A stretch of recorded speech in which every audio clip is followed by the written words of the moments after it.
Trump just kicked the head of Europe out of his house, and now 35,000 troops are leaving Germany. We are witnessing the 72-hour countdown to the end of NATO. It happened. That is it. The Atlanticist dream that has defined the global order since 1945 did not just crack. It shattered into a million pieces on the south lawn of the White House. No one in the mainstream media saw this coming, or if they did, they were too terrified to report it. But the reality is now unavoidable. The President of the United States has officially declared the President of the European Commission, Ursula von der Leyen, persona non grata. She is blacklisted. She is banned. And with that single stroke of a pen, the security architecture of the Western world has been set on fire. It started with a leaked memo, a document so explosive that it made the previous trade wars look like a playground dispute. We are talking about a strategic blueprint, authored deep within the bowels of the Parliament, detailing a plan to requisition $87 billion from American tech giants via emergency digital sovereignty tariffs. This was not a tax. It was a heist. It was a desperate attempt by a failing European bureaucracy to fund its own survival by cannibalizing the American economy. When the intelligence reached the Resolute desk, the response was not a diplomatic cable. It was a total severance. Trump did not just cancel a meeting. He effectively canceled the alliance. The reports coming out of Washington are clear. Von der Leyen is no longer recognized as a legitimate partner. She is viewed as a hostile actor. And while the diplomats in Brussels were still scrambling to find a nuanced explanation for the memo, the second hammer dropped.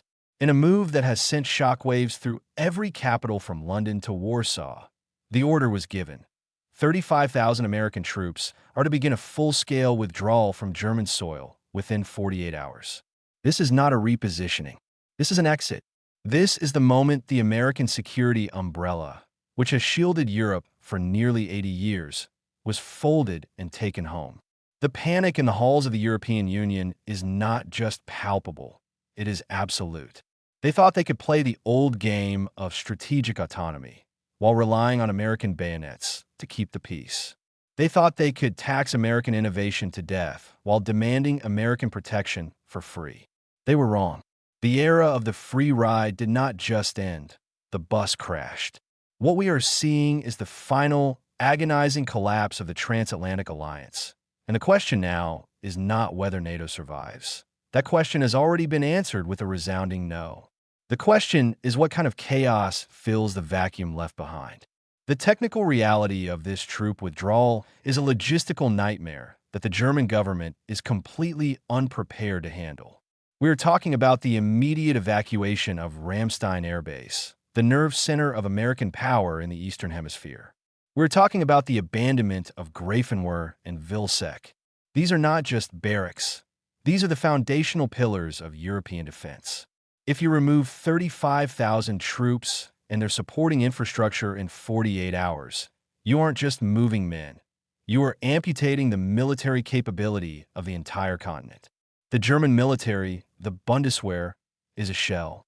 It is a force that famously struggled to find enough functioning broomsticks for NATO exercises. And now it is expected to secure the heart of Europe alone. It is a joke, and Trump knows it. This move was designed to be a nuclear diplomatic strike. By setting a 48-hour clock, the White House has ensured that there is no time for negotiation, no time for de-escalation, and certainly no time for von der Leyen to beg for a reprieve. The message is definitive. If you want to steal $87 billion from the American people, you can find someone else to die for your borders. The cynical reality here is that the European Commission actually believed they had leverage. They believed that the indispensable nature of the European market would force Washington to swallow the tech tariffs. They miscalculated the man in the White House, and they miscalculated the mood of the American voter. For the first time in modern history, an American president has looked at this special relationship and decided it was a liability. The decoupling of European defense from the United States is not a slow process of evolution, as the think tanks predicted. It is a violent, sudden divorce. And as the C-17s begin to line up on the runways of Germany, the rest of Europe is realizing that the protector is gone. The strategic depth of the continent has vanished overnight. What follows is not European sovereignty. What follows is a scramble for survival in a world where the old rules have been burned. The sheer speed of this collapse is what should terrify every observer. In 72 hours, the entire post-war order has been dismantled because a bureaucratic elite in Brussels thought they could outmaneuver a populist movement in Washington.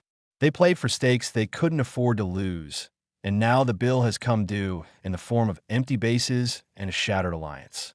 But the crisis is not just external. As the American shield retreats, the internal fault lines of the European Union are widening into canyons. The fracture is no longer a theory. It is a visible reality. In the hours following the White House ban, the unified European front evaporated. Italy and Hungary did not rush to von der Leyen's defense. Quite the opposite. Giorgia Meloni and Viktor Orban have effectively sided with the White House. They see the writing on the wall. They understand that a Europe led by a blacklisted, disgraced bureaucrat is a Europe that is headed for a dark age. Rome and Budapest are already opening back-channel communications with Washington, distancing themselves from the suicide pact being offered by Brussels. This is a civil war within the heart of the EU. On one side, you have the Atlanticist old guard, represented by a panicked von der Leyen and a stunned German establishment. On the other, you have the realist bloc, who realize that if they don't make their own peace with Trump, they will be dragged down with the sinking ship of the Commission.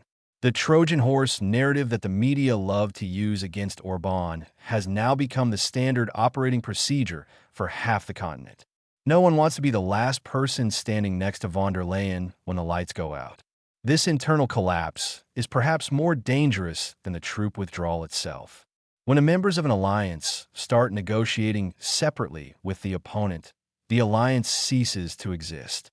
The EU is currently a headless chicken, running on muscle memory while the brain has been disconnected. The irony is staggering. By trying to tax the US into submission, von der Leyen has instead triggered the dissolution of her own union. Italy and Hungary are not the only ones looking for an exit. Rumors are swirling in Warsaw and Prague that the security guarantees of the European Defense Union are being viewed as worthless pieces of paper. They want bilateral deals with Washington. They want American troops on their soil, not a theoretical Euro army that doesn't exist and couldn't fight if it did. The sovereign fracture of Europe is the ultimate victory for Trump's America First doctrine. He didn't have to destroy the EU from the outside. He just had to stop propping it up and let it destroy itself from the inside.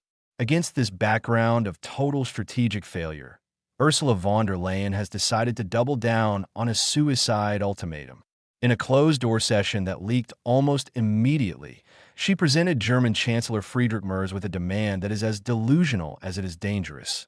Triple the EU budget immediately to fund a continental security fund, or she resigns and takes the entire commission with her.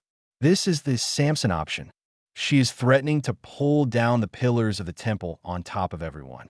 She is demanding that Germany, a country already teetering on the edge of industrial deinstallation and economic recession, foot the bill for a massive, multi-trillion euro expansion of Brussels power. It is a demand for total surrender. Triple the budget? Where's the money supposed to come from? The German taxpayer is already bled dry by energy costs and failing infrastructure. Merz is being told to commit political suicide to save the woman who just lost the American alliance. This is the final stage of bureaucratic madness. When the reality of their failure becomes undeniable, they don't pivot, they escalate. Von der Leyen is gambling that the fear of a total EU collapse will force Germany to write a blank check. But she is forgetting one thing. The German public is watching the American troops leave. They're watching their security vanish. They're not in the mood to fund a bloated bureaucracy in Brussels that has brought them to the brink of a new Cold War without a protector. The ultimatum is a bluff that Merz cannot afford to call, but he also cannot afford to fulfill. If he triples the budget, his government falls within a week. If he refuses, the EU collapses into a pile of resignations and institutional paralysis. This is the death spiral of the European project. It is what happens when the elites lose touch with the basic mechanics of power. They thought they were a superpower. They found out they were a protectorate. And once the protector leaves, the illusion of power evaporates, leaving only the bitter reality of debt and division. What does this mean for the future of the world? We are entering a period of post-Atlanticism. The real issue is no longer how to save NATO, because NATO is dead. The real issue is the emergence of a multipolar world where Europe is no longer a player, but a theater. For 80 years, the North Atlantic was the center of the world. Today, it is a moat between a rising, isolationist America and a decaying, fractured Europe. Trump's countermove was not just a tantrum. It was a cold, calculated recognition that the old alliances are no longer profitable or strategic for the United States. He has decided that the $87 billion tech theft was the final straw, the proof that Europe is not an ally, but a competitor that expects to be subsidized. By blacklisting von der Leyen and withdrawing the troops, he has forced a great reset of global power. The question arises, who fills the void? Russia is watching from the east. China is watching from the Far East. And the new Europe of Meloni and Orban is looking for a way to navigate a world where Brussels is a ghost town. The 72-hour countdown is almost over.